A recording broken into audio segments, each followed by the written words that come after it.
Here we are in Season 3, baby. Star Wars Hunters enters its 5th month of public launch and brings with it a whole new season and a whole lot of new content. We're diving right in. You ready? We're gonna start with character balancing. Nerfs first and then buffs. Right off the bat, Char's tether gets nerfed, cutting the duration by 1/4 of a second. Practically the blink of an eye. Next up, Slingshot's main weapon gets cut from 9 damage per hit down to 8. Again, a tiny change. Skora got another nerf this season after the ult healing/damage and dart gun ammo decrease from last time. This time around, they're dropping the ultimate duration from 10 seconds down to 8 and increasing the recoil and spread on those dart gun shots, meaning those long range snipes are going to be harder to hit. A bit harsh, eh, little Rodian? Of course, my sweet trooper got hit with nerfs as well. Not only did they decrease the damage from the stun shot by 30 points, they also dragged the cooldown on the barrel slam out from 1.5 to a whopping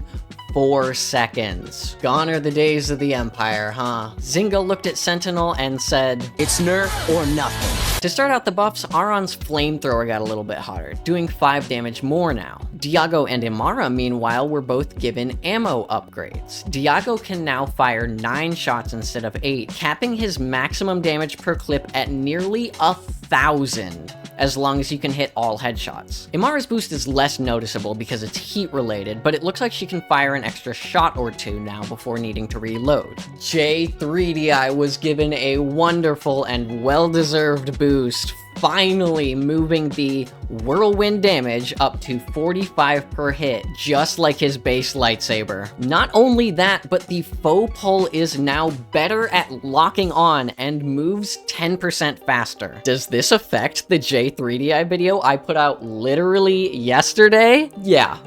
But I would rather be happy than right. If that wasn't good enough for you, then strap in, because they finally decided to give Sprocket a real buff. This time around, it is much more meaningful, as his damage increases from 9 points to 10, and his med beacon gets a 2-second cooldown cut, meaning you can get that baby out there even faster now. We love to see it, don't we, folks? The last change is actually a buff for all characters across the board, because now nobody slows down while they're reloading. We're running all the time, baby. What a game, what a game. The biggest change of all this season is, of course, the addition of a new hunter. Pilbush the Ewok makes her debut, parading around in her handmade AT-ST. Although technically it's an AT-ET, an all-terrain Ewok transport.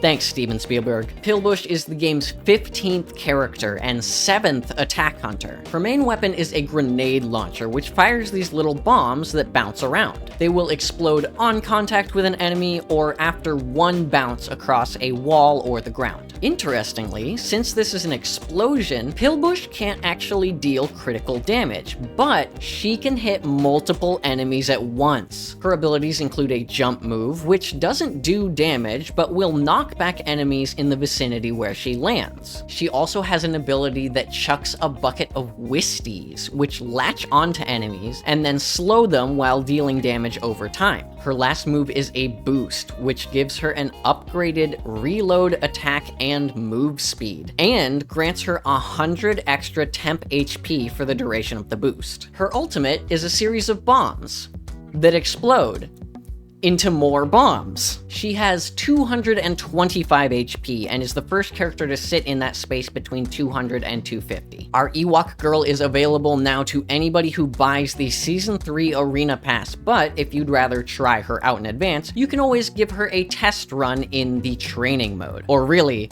a test walk. All right.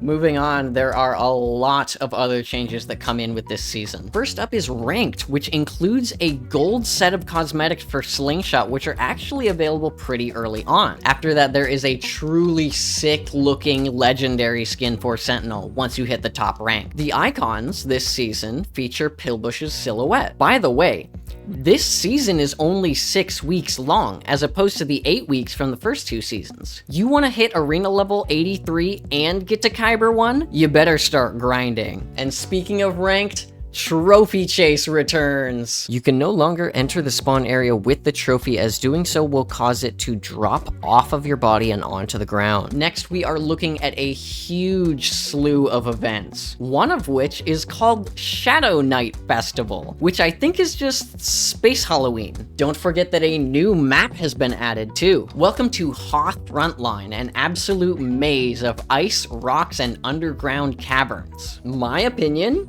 this map is the most unique one so far, and I think if the future maps continue this pattern, we're gonna have a real good time. This season is also adding hundreds of new cosmetics, including the brand new emotes. They go onto the same wheel as your stickers, and there are a ton of ways to get them. But everyone starts off with one where they do a little wave. They also showed off some of the Halloween-themed costumes, which I'm a huge fan of. Along with that, something we've all been waiting for, your chosen cosmetics will show up in matchup mix-up now, instead of just defaulting to the standard outfits. We got vaults now, and that's no Fallout reference either. We are going the full free-to-play route with gacha mechanics, baby. I'm hoping they add in the anime girls later. No, vaults are a collection of items specifically related to one character, and you gotta spend crystals to roll through them. Some items are exclusive to the vault too, so you can only get them here. The first draw is free for each character, and then after the 5th one,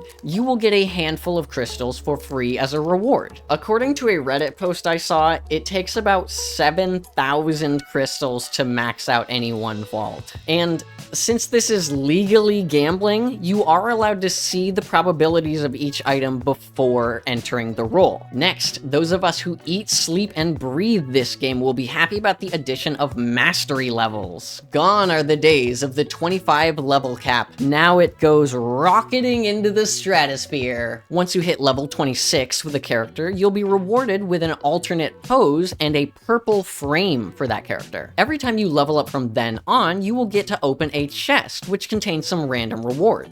At level 40, you get an orange poster, and then at level 55, you get a red poster with a more explosive stance. I like this a lot, because it means that I get to really show off my favorite characters, and the EXP I earn from them doesn't just disappear into the ether. The last details I have are nice for some of the newer players, as you can now unlock friends and parties after your 3rd match, and be given some extra characters right away when joining a party. Along with that, game modes are now no longer locked behind your player level, but instead will unlock after a certain number of matches. My favorite part of this update? They changed the Switch icon from J-3DI to Sentinel. P.S. You can get a free Imaravex costume, weapon skin, and sticker by entering this code from SteelSeries GG. Capitalization is important, by the way, and you can enter this code by going into the settings and jumping all the way over to the Account tab. This will unlock you the Bloodfly Hunter costume, the Bloodfly Rival, and the Imara Unimpressed sticker. Shout out to Reddit user Mystery Turtle 1 for posting this online so we could all get it for free. And that's Season 3! A quick shout out to the Star Wars Hunters community on Reddit for noticing a bunch of details that weren't in the patch notes. I'm looking forward to this one, and excited to get back in the arena. Will I see you out there? Till next time, arena fans!